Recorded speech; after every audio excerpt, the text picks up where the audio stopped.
不错，他有资格参加竞选。等年便横空出世一位斗圣，这就是你所谓的反。Алхимик – это очень интересная сторона Сяо Яня. Для меня не менее захватывающая, чем битвы и сражения с различными противниками. Я очень хорошо обучил его, но и сам Сяо Янь не раз поражал своими способностями, буквально вырывая победу у более сильных и опытных алхимиков. А когда он являет свое небесное пламя, это производит настоящий фурор. И вот Сяо Янь уже в малой башне пилюль, стоит напротив старика Хоу. Это состязание за место старейшины малой башни пилюль. Нам показали совет старейшин.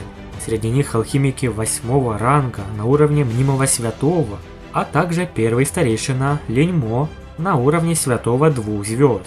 Да, этот алхимический поединок на порядок серьезнее, чем сбор пилюль. Сяо Янь будет соревноваться с очень опытным алхимиком. Старик Хоу приготовил пилюлю 8-го ранга 9 цветов, но Сяо Янь превзошел его. Пилюля 9-го ранга вызвала черную молнию пилюли. Легендарное зрелище, что впечатлило даже первого старейшину малой башни пилюль. 5 марионеток Сяо Яня были буквально испепелены этой молнией, не сумев ее поглотить. Так что Сяо Янь лично разобрался с молнией пилюли. На уровне святого он был достаточно силен. Так что же это была за пилюля?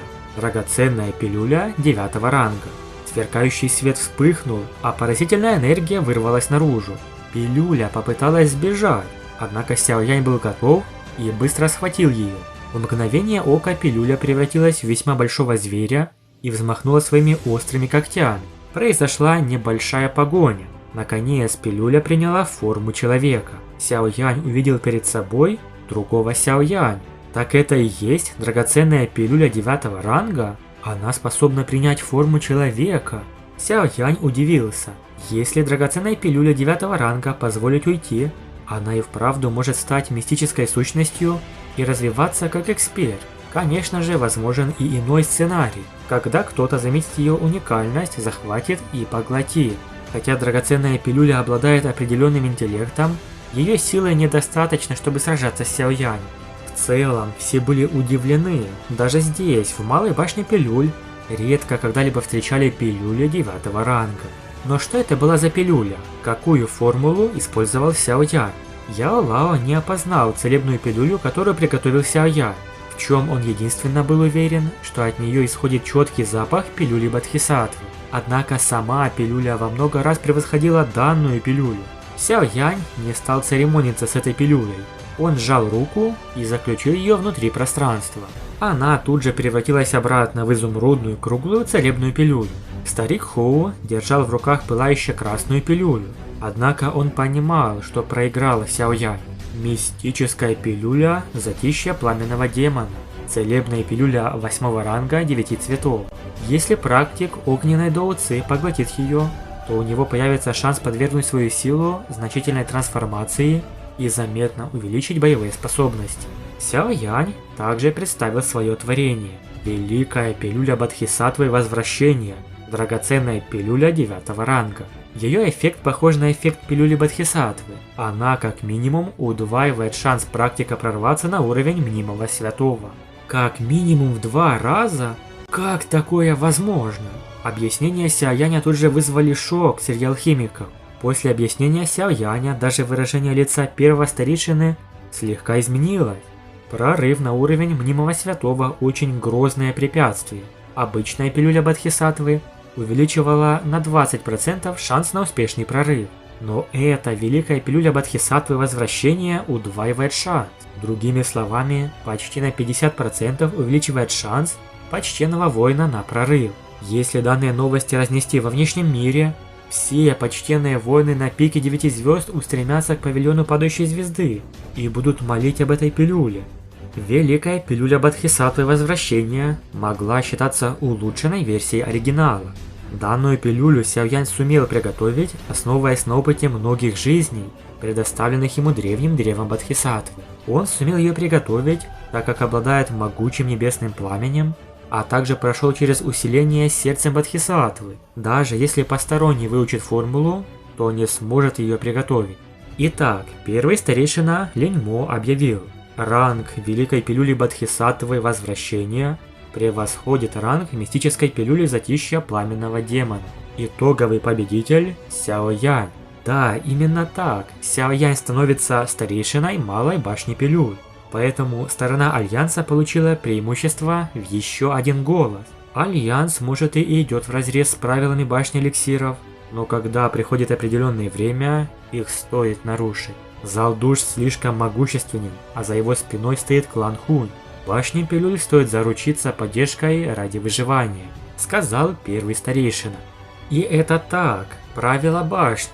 Правила будут существовать только если башня останется. Если она исчезнет, какой смысл в этих правилах? Сяо Янь обрадовался, когда услышал слова первого старейшины. Он сложил перед ним ладони и кивнул. Он пришел в Малую Башню Пилюль по причине образования Альянса.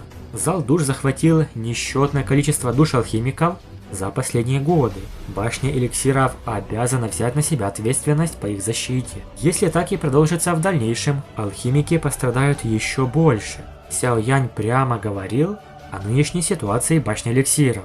В итоге было принято решение за вступление башни Пилюль в Альянс. Первый старейшина лично посетит павильон Падающей Звезды через 3 дня для заключения соглашения. Сяо Янь обрадовался. Зал душ, вашей спокойной жизни скоро придет конец. Сяо Янь и Яо Лао еще на день задержались в башне эликсиров, а затем вернулись обратно в павильон. Они ожидали гостей на официальное заключение союза. Первыми на событие явились члены цветочной фракции. Сяо Янь обратил внимание на Юнь Юнь, а также 2 женщин, от которых исходили крайне могучие колебания энергии, средний уровень мнимого святого и высший. Цветочная фракция и вправду скрывала поразительную силу. Это были фея Цин и фея Хуа. А далее ярко-красный свет возник посреди вершины горы.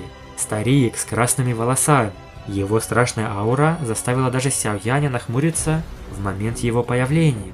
Предок Хо Юнь из Долины Горящего Пламени. Его сила будет на 2-й звезде святого, хотя в оригинале на тот момент говорится о нем как о святом 1-й звезды среднего уровня. Долина Горящего Пламени упоминалась среди 3 долин, хотя и обладала практиком уровня святого.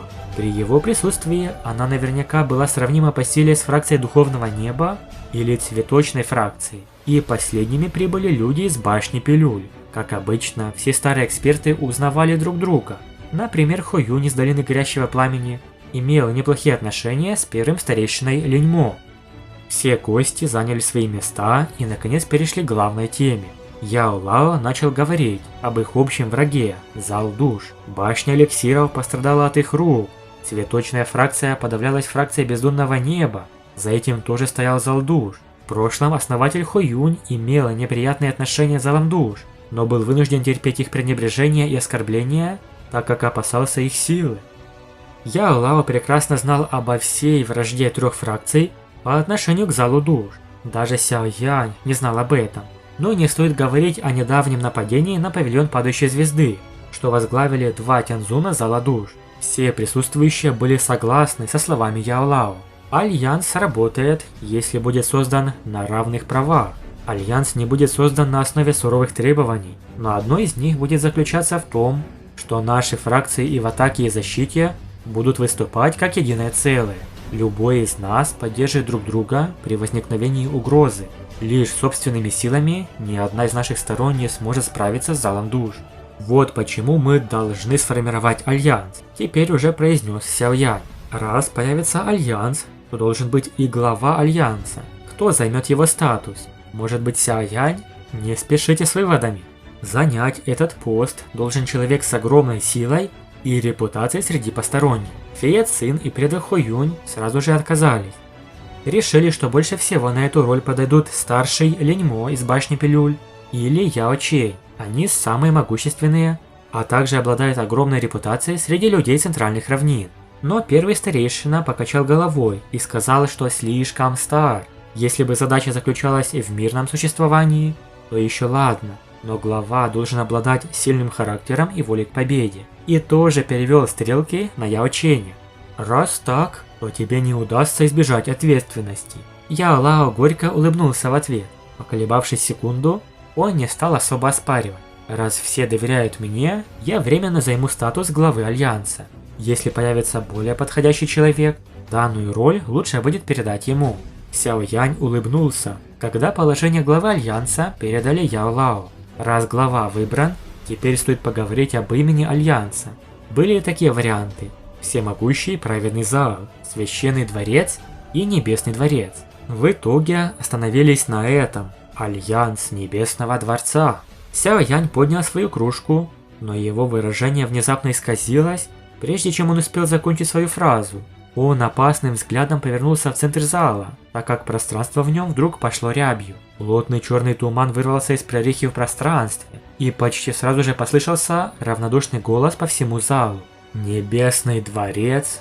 Имя и вправду немного властное, но я действительно желаю знать, сможете ли вы и дальше наслаждаться жизнью. Удивительно, но вмешался глава зала душ. Сяо Янь тут же прищурился, когда услышал равнодушный голос из искаженного пространства. Судя по всему, зал душ решил вмешаться, раз послал сюда человека. Черный туман продолжал изливаться из искаженного пространства. Вскоре перед присутствующими предстал человек, полностью окутанный черным туманом. Глава зала душ? Первый старейшина башни эликсиров уставился на человека в черном тумане. Он слегка наклонился вперед, а пространство вокруг него начало колебаться. Полагаю, обращаться ко мне как к заместителю главы будет правильней. Вот это да, он явился прямо посреди переговоров Альянса Сяо Янь. Что же произойдет далее, рассмотрим в следующем видео. Давайте наберем 2500 лайков, и в среду выйдет об этом ролик.